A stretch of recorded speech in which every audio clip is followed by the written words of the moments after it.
was talking to Trey Bell about it, but what strikes me about BYU's offense is it's as complete maybe as you face with the way they can run the ball. Roberts on the outside, the tight end gives them productive stuff. How would you describe, trying to curtail what that offense does? all that. They're they've done a great job. I think the offensive line's where it starts.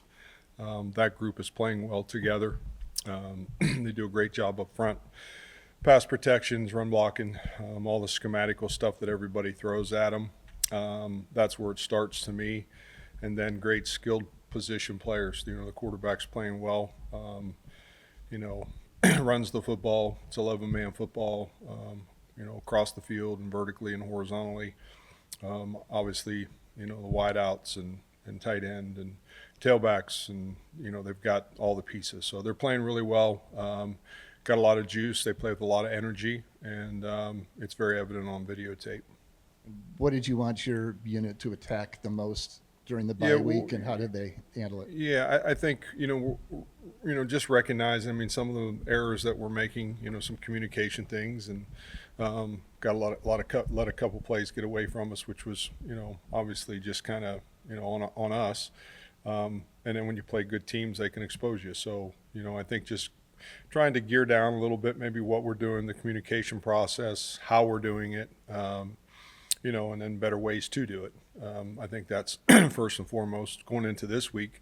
It's going to be a physical football game. We're going to have to play, physical up front. We're going to have to play physical on the perimeter. They block you. The wideouts are tremendous blockers, the tight end. So they make you play, and that's why they're having great success, and we're going to have to match all of that. Coach, it seems like every quarterback you play at this point is a threat to run. How much week to week does it change preparing for different styles of runners? Yeah, great question. Great point, actually. They all are different in their own ways. Some quarterbacks, they run the football period. They're running plays. Some guys are, the option game's part of it. And then there's some guys that are, they scramble to run, and some guys, scramble to throw. And so all of those different things happen during the year. We've played a little bit of everything at this point. The tough ones are like this week where they can run it and throw it. And, they're throwing strikes down the field. And because they run it so well, obviously you have to get extra hats in the game. And then, the play action passes become, where they try to strike you. So we're going to have to be really good. We've played all of those. They all present different problems. They all have different, styles to their game. And this week will be a little bit different than probably anybody else we've played so far. Was the focus a little different this bye week than it was the first one? And what was that defensively? Well, I think the reality of, trying to get some younger guys more reps because of the loss of some guys, when you're banged up, and you're trying to find depth at special teams, you're trying to find depth at positions across the board, because now you're into week 7 versus, week 4. And I think the real emphasis became, who can help us? How do we get them enough reps without wearing them out, and get them prepared to play in this stretch that we're getting ready to get into?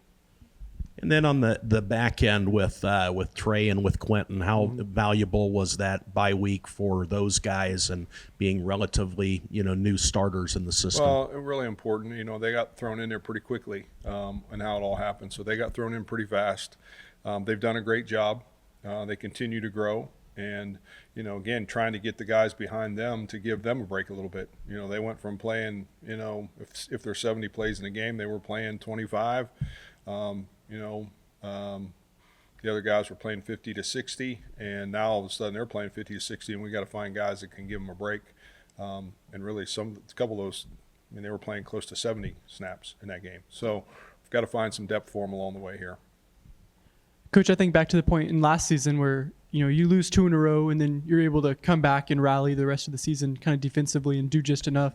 What did you guys tap into in that point in the season, and how do you maybe find a little bit of that again? Well, I think a couple of different things. I think one, our offense was really, really talented and good. I think they bailed us out a little bit. I think we found out who we could become. what could we do? And I think that's what we've tried to this last couple weeks, like what can we do? Who do we have? What pieces do we have?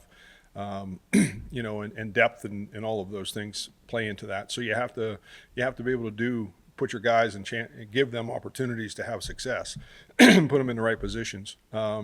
So we've really tried to who are we at this point of the season, not who we were when we started. Who are we at this point?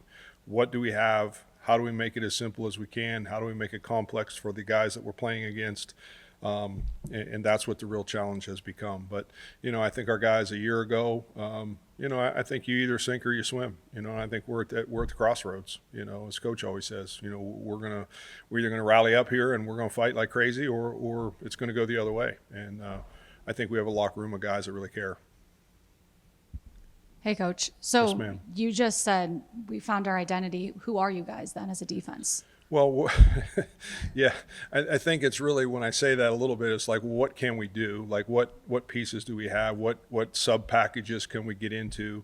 We're at thin in the back end right now. So your sub packages of the dime and the nickel stuff that we were able to do early on, some of that's limited. So you're trying to figure out who you can sub in some pieces and all that kind of thing. We're probably more of our base defense right now than we've been all season, and getting back to doing some of the things that we've done, for years here. I think that's going to be the key. And again, you're taking some guys out there that haven't had lots of experience, so they've got to kind of learn fast on the run. And again, we've got to help them as coaches, my calling of defenses and their playing as well. So. We'll see who we are here down the stretch officially. But I think is what it has done when I talk about that is, what package can you be in? How can you marry up to, the teams that are playing with 3 or 4 wideouts? We got into that a little bit of Colorado, like, what are the sub packages that you can use and who are the pass rushers you can get on and just finding depth and numbers. And that's what we're still sorting through. What's your key to success? I think this week, stopping the run. I mean, we're going to have to defend the run game. I mean, they're a physical football team. I mean, they fall forward for 4 yards. I mean, it's on every videotape. And they're running the ball downhill, and whether it's the quarterback, and then they put the ball on the perimeter. They got great skilled guys that run the jet sweeps, and they another form of their run plays are just the quick screens out in the flat to space, and they got wideouts that block, and it just it's all married together, and they've been in great rhythm. And we've got to be able to hold up physically and force the ball to where we can get it to where we know what's going on, and nobody's really been able to do that yet. What's your evaluation of the new look defense over these last couple of games, and did you feel like there was improvement in Colorado game versus the Cincinnati game? Yeah, I do. There was definite improvement. We let a couple plays get away from us. That was just kind of frustrating. It's not even discipline; it's just frustrating for everyone. We gave them a couple free plays, and they don't need any help. We're playing Big 12 teams that don't need any help. And I think, I was proud of the way they played in the game, to be honest with you. I think there were some times we went out there in some situations that, like, man, it didn't look real good, and our guys rallied up. So I think our locker room is in great shape. We've got to play better football, we've got to coach better football. I think our guys are excited about it. I don't ever sense this group never fighting. Like this group has incredible resolve, and they'll show up and play.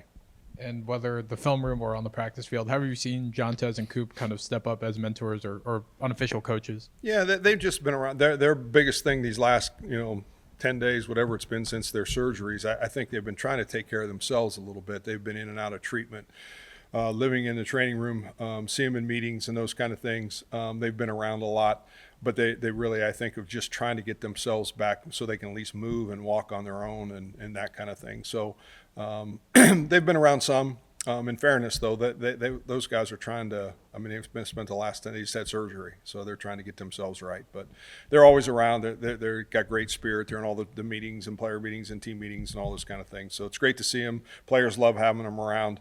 It's been tough on them, I think, because again, just being able to get around physically is part of what they're battling. When you reach a moment that feels like a tangible crossroads, like you mentioned, what kind of energy does that produce in the locker room, and Is that different or heightened, like coming in a bye week where you kind of have to live with it for an extra week? Yeah, a good question. I think it's been different about probably everywhere that I've been. I think it all depends on the leadership in the locker room. I feel great about the leadership in our locker room, even though we lost a couple of those guys. But I think there's great resolve to get this thing right. And I think as long as you have that, you have energy. If you have purpose, we all want something to live for, something to hope for, and something to love.